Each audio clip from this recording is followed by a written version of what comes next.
Welcome to the Diverse Minds podcast, where we give you the tips, tools and techniques you need to be a mentally healthy and inclusive leader. Each week, you'll hear about a variety of topics linked to mental health, well-being and diversity that will enhance both your professional practice and personal well-being. Welcome to the 33rd episode of the Diverse Minds podcast. At the moment, with the news of ill health and suffering economies, it could be that you're feeling as if you don't know what's next or where to go. It may feel like you have no energy to care anymore, and that doors are closed to you, or doors will be closed if things ever get back to some semblance of normal. If you are feeling this way, then this is the podcast episode for you. The next time you're overwhelmed, feeling as if you're standing in front of a huge mountain that may feel impossible to climb, whether that might involve your job, partner, business, children, or health, Andrea Rainsford, the CEO of SEO Angels story, is the one for you. It will make you remember why you started on this journey in the first place. I met Andrea at the Woman Who Achieves Solopreneur Awards in October 2019. We were both winners in our respective categories, Andrea in the Overcoming Adversity category and me in the Services category. Andrea cut her business development teeth within large corporates for 17 years. She worked in big legal and commercial organisations heading up business transformation. She was an extremely high-flying career woman jetting around the world. However, her traditional business career was cut short in 2003 when she fell ill. She was initially diagnosed with chronic fatigue syndrome, or ME, a diagnosis that she felt wasn't true for her, and she carried on working at a full pace. She then collapsed and was taken to hospital, where whilst in hospital she experienced a stroke. It took Andrea 15 years to rebuild her life along with a successful business. Her story is one of sadness, illness, mental illness, followed by strength, grit and determination. I'm delighted to have Andrea join us on the show today, and for her to share her story of her business passion in a corporate environment, recovery and setting up her own business to help others. If you feel as if you can't or won't be able to achieve something, then I know Andrea's story will lift you up and provide you with insight as to how you can do something. So thank you so much for joining us today, and welcome Andrea to the show. It's a pleasure to be here, Layla. Thank you so much for inviting me. So Andrea, tell us about your career to date and what you used to do. So in my previous career, I worked in business development for many large corporates. I started out in business development in my teenage years and moved my way up through various positions to management role when I was 28. And I thoroughly enjoyed business development. I thoroughly enjoyed the working with client facing. I enjoyed the thrill of landing the contracts, putting together proposals. Had a number of large corporate accounts that I used to work on, which were predominantly large banks and financial institutions. The work was varied and it was also very exciting. I moved on to work, cover UK and Europe towards the end of my career, jetting all over the world, seeing lots of different places, and I really thoroughly enjoyed all those aspects of the job. So what was the big moment that turned your life around and changed everything? I came back on the Friday, the day of the pitch. I was on my way to Leeds and I took Paulie on my way to work. As it happened, I collapsed in the meeting. I wasn't able to continue with the meeting. And that was the last day I actually physically worked. I had a number of weeks off work trying to get to the bottom of what was wrong. I was very lucky with my job that I had private healthcare, and various weeks and weeks of tests. I was diagnosed with ME, or chronic fatigue syndrome, and they told me there and then that I wouldn't be going back to work. Me being me, decided that all the I'd heard on the news about ME and chronic fatigue was that it wasn't a proper illness. It was basically called yuppie flu, and that I could beat it, and that I would be going back to work. The doctor was completely wrong, and I refused to listen. And so I carried on as best I could with my life, even though I didn't actually go back to work. To cut a long story short, I was very happily married in 2004, which was wonderful, even though I was very poorly at my wedding. And then in 2005, I continued to strive. I wanted my job back. I think that not having a job at that time meant that I'd lost my identity, and I really didn't know who I was, because at that time I'd lived to work. My work was my world. It was my whole life, and I felt as though it gave me a purpose. And so without it, I think I was completely lost. The fatigue was nothing like I'd ever experienced before in my life. It was tiredness to my bones, to the point where I just physically just couldn't move. But in my mind, this was just tiredness. I could get through this. I could fight my way through it. And then in September 2005, my husband came home one day and found me unconscious. I spent 6 months in hospital, and I think it was about 2 or 3 weeks in, I had a stroke in the toilet in hospital, and I completely lost the use of my left-hand side, and I wasn't physically able to do anything for myself.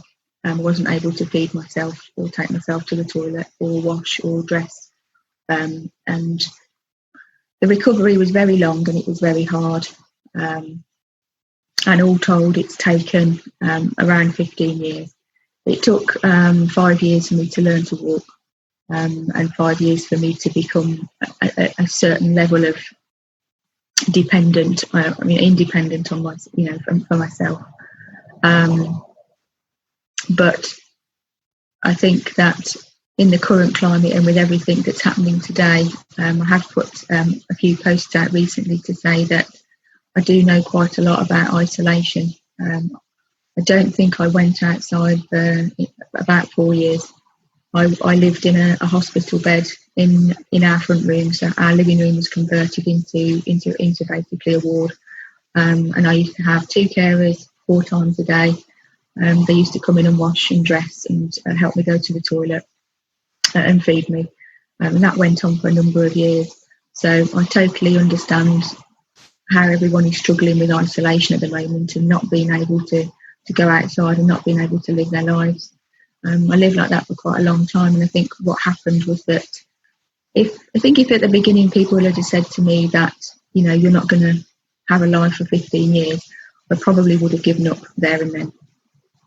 But because I didn't know how long it was going to take, I didn't know how long my recovery was going to take, I didn't know what was going to happen, all I could do was take a day at a time.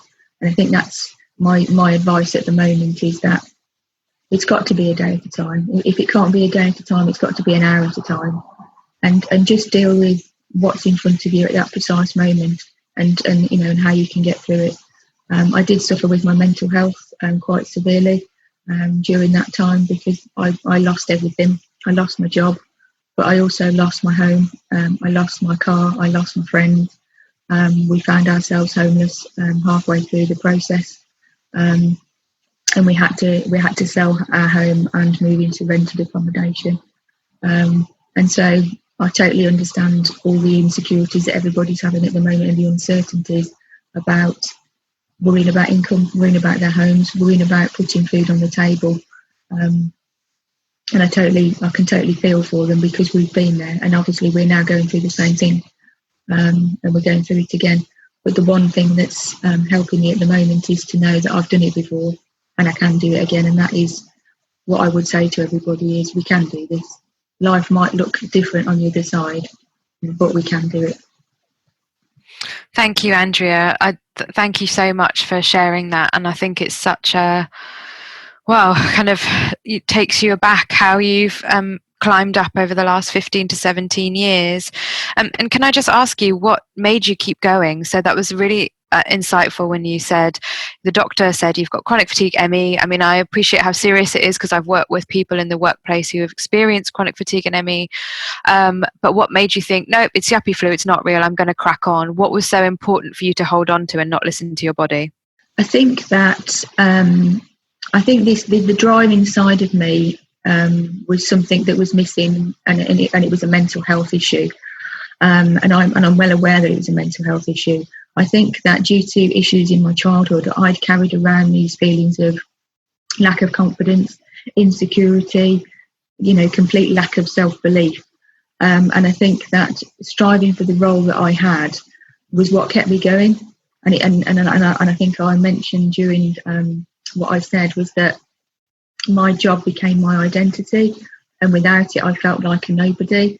So I think that even though the doctor tried to tell me how serious this illness was, and he did tell me that I had it severely, I refused to listen, because without the job, without the responsibility, without getting up every day, I completely lost my identity. And if I'm honest, I really didn't know what to do without it. I just didn't know who I was. Okay, yeah, thank you. And I think that's familiar to a lot of us, if I'm honest. So now you've got your business, SEO Angel, and we met because we were both winners at the Women Who Awards in October 2019. So what made you start SEO Angel? Obviously, SEO standing for Search Engine Optimization. I think there's a bit of a pattern emerging throughout the story, and what I've said so far is that I'm a bit of a determined soul, and it took 5 years for me to try to get to a level where I was starting to walk and I was starting to feel better. And I think that there was something deep inside I needed to know if my brain still worked, and if I was still able to function as a person. I think I'd been in isolation and I'd become this person that I really did not recognise. She was very shy. She was very unsure of herself. She didn't have an opinion. If anybody asked me what my opinion was, what did I think, I would always say, well, Ian thinks, or Ian says. And I would always revert to what my husband thought, because I wasn't capable of forming an opinion anymore. And I think that I knew that I needed to do something about it. So I decided to go back to university, which I'm not too sure was particularly sensible, and most people will think it was completely barking mad. But I did go to university. I went in my wheelchair, and I had my carers took me, and I had a note taker because I wasn't able to take notes in my lectures. And I was very, very grateful to the university for all the help that they gave me, considering I was a disabled patron. And I did have lots and lots of support. I decided to do a computing science degree. It started out as an applied computing HND, so I'd signed up for 2 years, and there was myself and one other lady on the HND in a group of teenage boys, so it was quite interesting. They decided that because I was older, I think I was 38 by this point, that I must know everything, and I think they all treated me like their mum, which was really quite funny. And yeah, I set about re-educating, because I knew that I would never go back to the role that I had, my business development role. I knew that I wouldn't be going back to that kind of life, and so I knew that I'd got to find a new life and a new me. So I did the HND for 2 years. I did very well, and I was very proud. And then they asked if I wanted to stay on and do further education to extend that to a degree, which I did. And I graduated in 2013, and that was 2 days after my 40th birthday. And SEO Angel was born the year after. So my degree was in computing science, and I started to get asked by various friends, acquaintances that had their own businesses, would I mind giving them a hand, because I had these new skills. And to be honest, it was my pleasure to do lots of freebies to actually put into practice what I'd learnt. And I actually really, really loved helping people. And I think the most important thing was I actually felt like I had a purpose again. And rather than pushing myself and striving, I was actually helping people, and it felt really good. And so a few of them mentioned to me, well, why don't you do this for a business? And because I was on benefit at the time, because I still was very poorly, I had lots of conversations with the DWP to say, I'm obviously not going to be going back to work, but would it be possible to set up a business from home and do a certain amount of hours every week? And they agreed. And that was when the business was born. And it's taken me 6 years to get where I am today. And we solely focus and consult on SEO. In the early days, we did a bit of design, a bit of development, a bit of database design. We did quite a few things, but it soon became apparent that we needed to niche, and we needed to niche to be visible. And SEO was the problem that most of the clients were having. They were having issues with visibility. They were having issues with being found. They all had new websites that they were struggling for their ideal client to find. And that was when I decided that was the right niche, and that was how I wanted to help people. And it's fascinating, isn't it? SEO, so search engine optimization, all about visibility. And Andrea, I think you've said it yourself, and I've read some of your LinkedIn posts about how you were hiding for so long, but actually you felt your value, your skills and what you wanted to do in helping people was to become more visible. So when you won the Woman Who Award, what did that mean to you? I think that the Woman Who nominations came out just after I decided to come out of hiding. I built my business up from my bed. In the first few years, it was run from in my bed, and I was very, very lucky that the clients that came to me, that were recommended to me, were through friends and acquaintances, and I didn't actually have to go out looking for work. I was very lucky in the beginning. But I knew a few years in that I really needed to take care of my own business. I needed to be looking for my own clients. I needed to be doing my own business development.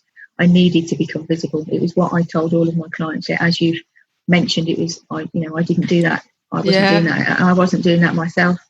And so I very bravely last year. It's only been about 10 months, coming up to 11 months, since I went to my first networking meeting. And to be honest, I was terrified because I'd completely lost the ability to socialise with people. I just didn't know how to do it. And I can remember my very first networking meeting, and I gabbled all the way through it because I was so nervous. When I'm nervous, I gabble, and I have no idea what I've said. And I can remember one of the ladies at the meeting saying to me, "You'd no idea that you were nervous because you didn't shut up." And that is that is just me, because when I'm nervous, I've no idea what I'm saying. The words just keep coming out like verbal diarrhea. So it was, I remember going home saying to him, "I can't do that again. It was awful. It was terrible. And I just don't think I can do it again." But the lady that ran the group was just so supportive. And her name was Sharon Luca. And she then went on to be my business support. And she's still my business support. And my business wouldn't be where it is today without her. So I feel as though it's necessary to mention it. She's been with me alongside me for the last 10 months. And I can't thank her enough. But I was nominated for the Woman Who. I'd through networking and through going to various groups and meetings, I'd actually met quite a large group of people in a very small space of time. And to get the nomination, I was just completely overjoyed, because I think that I'd been in this very dark hole for such a long time, that to get this, I can remember crying, saying to him, "I've actually been nominated for an award." And I'd been nominated in the working from home category. And I can remember sitting at home watching Sandra's videos, and that's Sandra Garlick, who runs the Woman Who Achieves Awards. And the video, she did a video every day announcing the finalists. And the Woman at Home category came, and my name wasn't mentioned. And I thought, oh well, it was so amazing that I got through, and that I was nominated. That was enough for me, and I didn't really think anything more of it, to be fair. And then on the Friday, I had an email land in my inbox saying, "Congratulations, you're a finalist," and I got a logo in there. And I said to Ian, "Well, I don't know what I'm a finalist in, because I wasn't a finalist in my category." And the judges had created a new category when they were judging, called Woman Who Overachieves, Overcoming Adversity.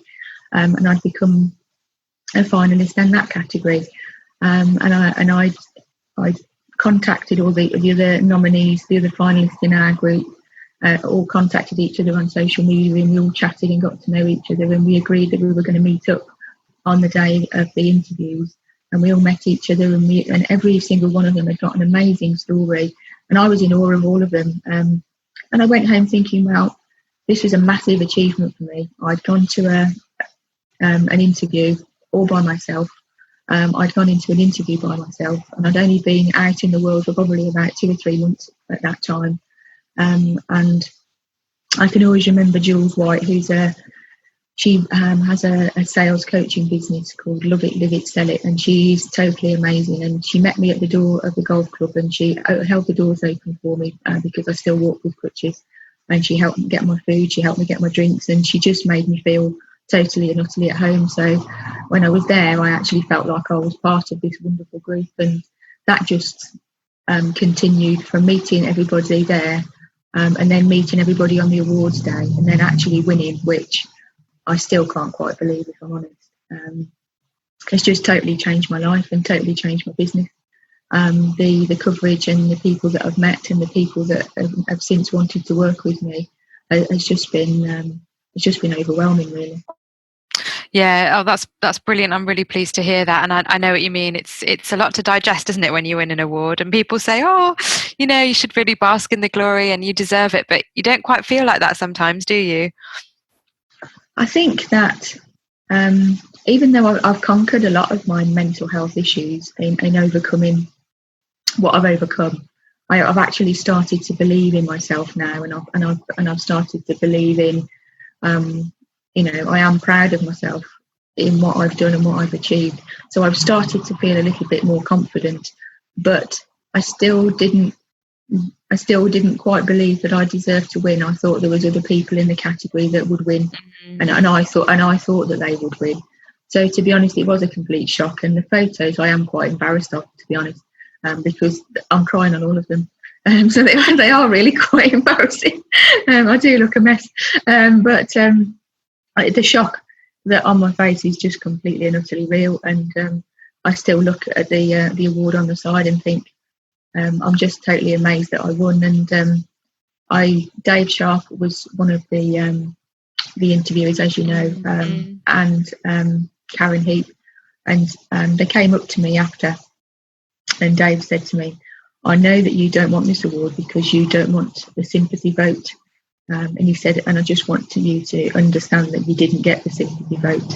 You got the vote that you didn't give up and that you kept striving for 15 years and you just kept going, and you're doing the same with your business. And that's the reason why we chose you. We didn't choose you because we felt sorry for you." And that was incredibly important to me, because I just don't want any sympathy in any description. And so that did mean a lot. But yeah, I don't think it does sink in for quite a long time when you do win, does it? No, it's weird. It's one of those things, isn't it?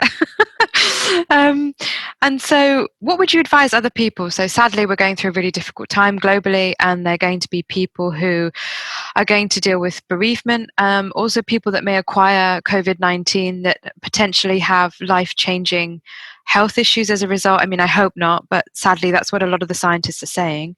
So how would you advise other people who have been through health challenges, maybe in the past, present, or future, about rebuilding their life and starting a business? What would be your top 3 tips? I think the first one has got to be self-belief. And it's got to be self-belief, because I don't think that you can attempt to rebuild your life, to start a business, to overcome any challenge, unless you actually believe that you have the ability. So it's got to be self-belief and mindset.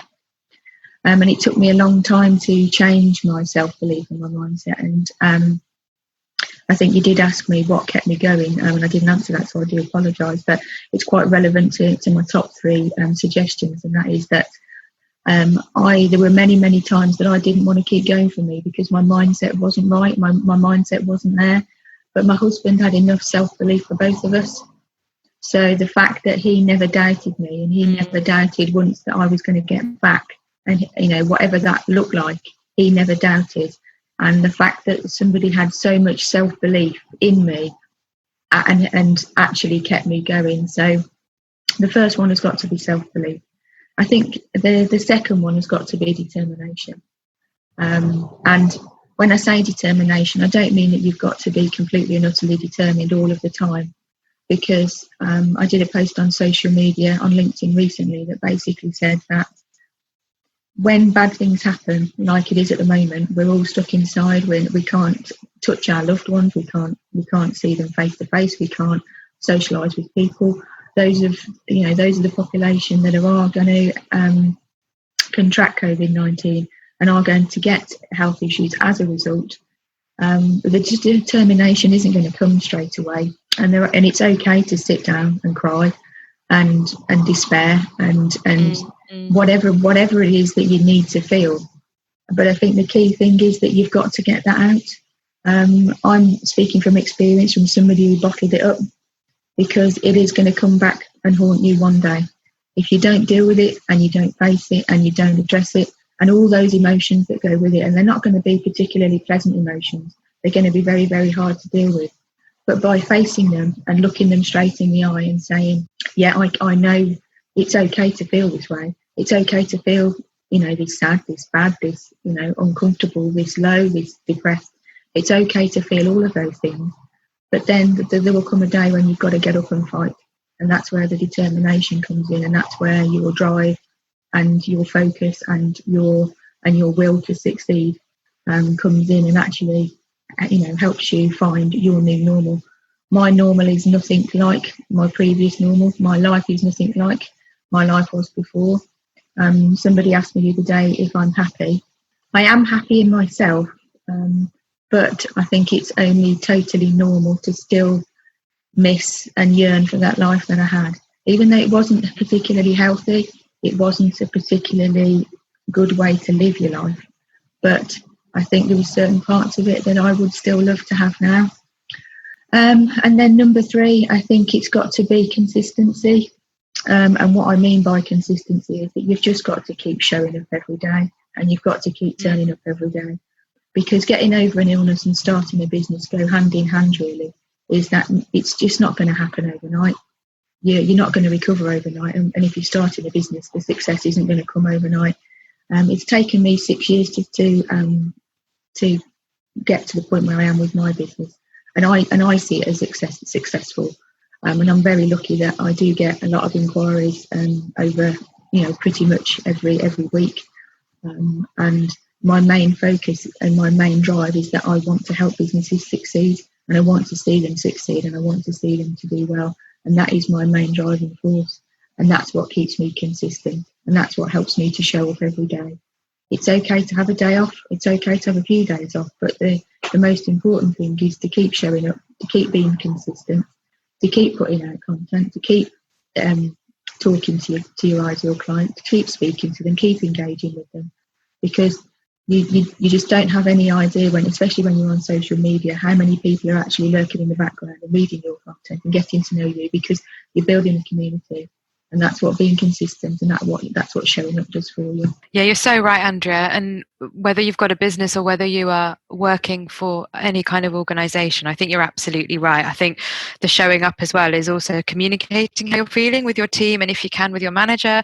You might not be able to be that direct, but I'm absolutely with you. And I think those are really helpful tips for those of us in business, and also those of us thinking about being in business, and those of us who are having to, people that have to rejig their life with their kids as well.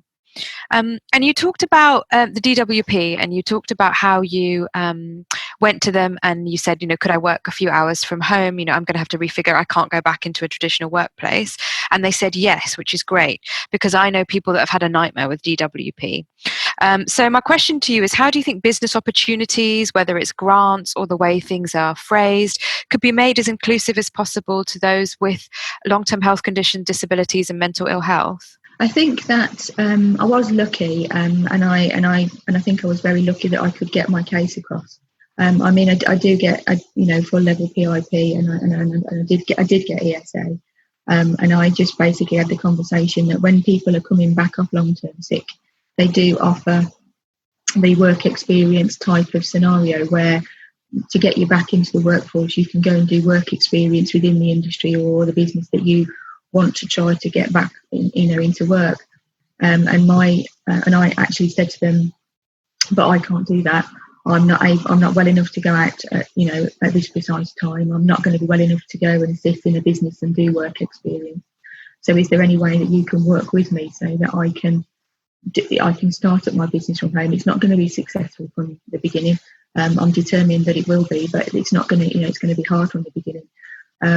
And they were willing to implement the work experience scenario for me working from my own home and building my own community. And they actually confirmed that in writing for me, and that enabled me to do it. I think that I was also very lucky when I went back into education, because they were very, very willing to help me in every step. And I went to Staffordshire University in Stafford, which is no longer there now, or you're not able to study there. But they have a campus in Stoke. Yeah. And to be honest, they bent over backwards to help me. And I had other people on my course, other boys on my course that had issues with learning, and they needed support. And my note taker worked across 2 or 3 of us, and did one set of notes for all 3 of us. But she actually stayed with me and pushed me around, and she mentored me as well as take my notes. So, and the very strange thing is I became dyslexic after the stroke, which I'm not too sure why, how or when, and people haven't really been able to explain that to me. But I needed somebody to read all of my work, and to make sure that what I handed in was okay. And my husband is quite clever. He's got a master's degree, but his degrees are in history and politics.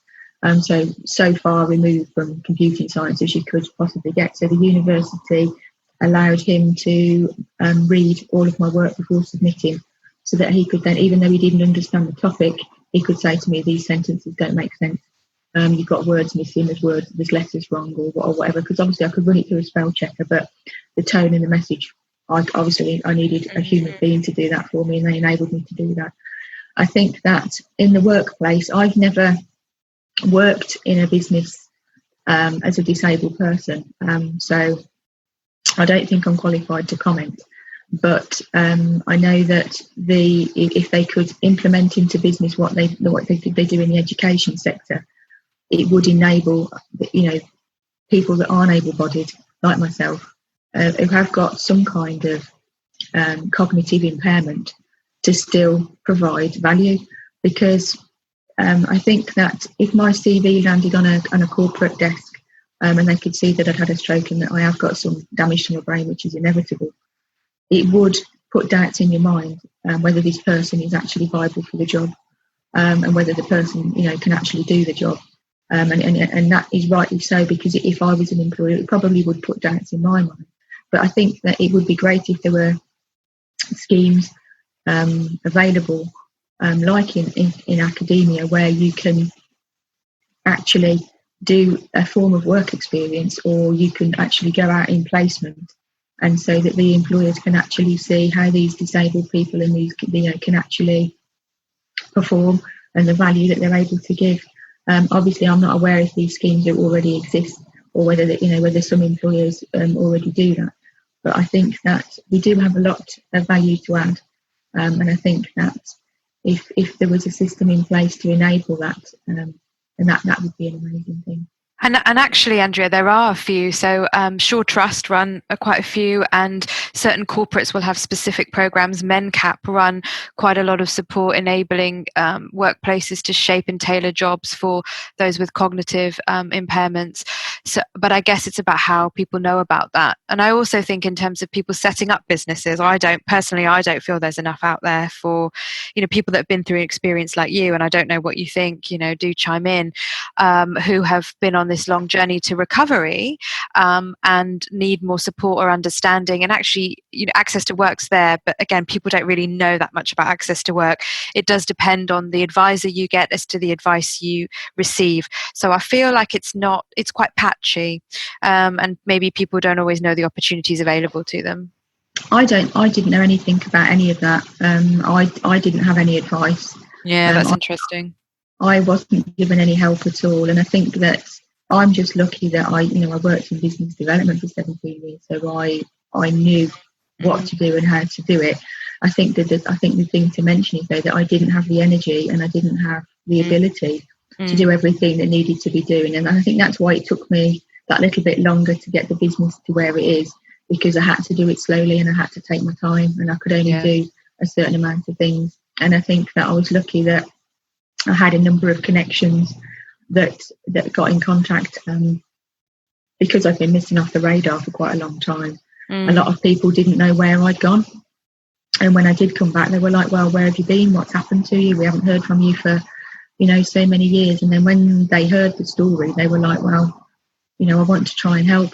And that was where I was very lucky with kindness, that people were introducing me to people. And there was a lot of free work in the early days. And I know a lot of people say, you mustn't devalue yourself and you mustn't work for free. But I think when you're starting out in business and people need to know, how good you are and what you're able to offer, I don't think there's anything wrong with a few a free few pieces of work here and there, just to enable you to get the recommendations and the social proof, so that you can actually say, I've done this, I've actually achieved this. Is this the value that I've added? And it was invaluable to me to actually do some free pieces of work, because then it enabled me to get the recommendations and the social proof for me to then, to drive my business forward and to help me to market myself. Yeah. But I certainly didn't know about the advice. I mean, I am lucky now that I've joined the FSB, and I'm very lucky at the advice that I get from them, and I highly recommend them. I am a member of a number of networking groups. They're mainly female, and I know that, especially on LinkedIn, there is a lot of chatter about equality and about we really should stop the female networking, and we should, if we want equality, we really should all be networking together. And I think my view on this one is that I don't think we're ever going to be a fully inclusive society, whether it's sex, whether it's race, whether it's religion, whatever it is, whether it's sexuality. I think that there's always going to be a need for groups in those different areas for people to come together with like-minded souls. I'm not quite ready yet to start socialising and networking with men as well as women. I'm not quite brave enough, and I am okay saying that out loud. And I have put a post on social media to that effect, and the men have said to me, what will help you to come back out and network with us? And I said, it isn't an anti-man thing by any stretch of the imagination, because I'm married to one and he's pretty damn wonderful. So, it's definitely not an anti-man thing. I think that as many people that are listening will probably know, is that when you come from a corporate mentality and you've worked in corporate for so many years, it was very, very male dominated. And I think that what that did to me was it did terrify me. Right. And I think that I'm not quite there yet. And I'm not quite aware that it's, when you're working in small business networking, it's not quite, it's very, very different. The men that you're going to come across, is also, I'm told, are very different to those that I probably incorporated during my corporate life. But I'm also aware that things have changed a lot in the corporate world since I was working. It's been probably 17 years since I worked in a corporate office. So things have changed quite dramatically, I am told. Yeah. No, I totally hear that. And I think you're right. I think that people should do what they feel comfortable with in order to build their confidence, the people they want to know, and their skills. So thank you, for saying that. And finally, people want to know more about your work. I think what you do is so important, especially now, thinking about SEO and getting yourself visible. Maybe people are buying less now, but if we're living like this for 6 months, it's going to have to change. So how would you like people to contact you, Andrea? And I'll include everything in the show notes as well. But if you want to share with the listeners how people should get in contact with you. They can get in contact with me via LinkedIn. I'm Andrea Rainsford, in brackets, the SEO Angel. So I can be found quite easily, or my email is andrea@seoangel.co.uk. I'm quite happy for them to get in contact either way. I think that what I do is incredibly important for businesses at the moment. I do offer a free clarity call to businesses that are really struggling and have no idea which way to go. We're in unprecedented times. A lot of the people that I'm speaking to, and I have had a large number of calls this week, are just unsure how to move forward. They don't know what to do, and they don't know where to go. So my biggest tip is you've got to keep showing up, because your competition will, and you don't want to be on the back foot. Yeah. Please don't think that nobody's buying, because they are. I've gained new clients this week, and people are still spending money. They're being very selective. I'm not going to argue that point. They're definitely being selective. They're probably not spending as much. But now is the time to be forming relationships, to be forming a community, to be speaking to people and actually demonstrating what you can actually do. For me, it's making sure that the businesses are visible, and making sure that you stand out from the competition. And that's what I say most, when I'm talking to my clients and I'm engaging with my clients, is what my role is to make you stand out from the crowd, and to make sure that your ideal client can find you easily. I think it's important to note that the statistics tell us that organic search traffic converts 10 times better than any other form of web traffic. So people are realising that, and they're realising that, converting web traffic is a lot easier than any other form of traffic. And that's why A lot of people want to invest in SEO. It's not a quick fix. It does take time. But what I say to them is that, the reports that I do give them a complete visibility overview. It tells them exactly what they need to improve so that their ideal clients can find them. And that's an amazing starting point. So rather than finding their way in the dark, trying to guess what they should be doing, what my complete visibility reports do is they basically tell them what they need to do. And that's what I'm proposing to most people that I speak to at the moment is basically formulating a strategy and actually looking at where your business is going to go in the next few months and how you're going to adapt. Because a lot of businesses are coming online. The competition is going to be immense. It's basically looking at how you can stand out from the crowd, really. Brilliant. Thank you, Andrea. And you're also on Facebook and Twitter and Instagram, so I'll share those links in the show notes. And I just want to thank you so much for your time and your openness and your generosity with your journey. And I wish you well. And people, please get in contact with Andrea for your SEO. She is an expert. She's award-winning. And I just want to thank you again for being part of the Diverse Minds podcast, Andrea. Thank you so much for having me. It's been a real pleasure, Layla. Thank you. My pleasure. All right. Take care, everyone. And we'll see you next time for more on mental health and inclusion. Thanks for listening to the Diverse Minds podcast. Don't forget to subscribe on Apple Podcasts, Spotify, or wherever you access your podcasts from. You can also connect with me on Facebook, Twitter, and LinkedIn. Tune into next week's episode of the podcast, where I'll bring you more insights on mental health and inclusion. Bye for now.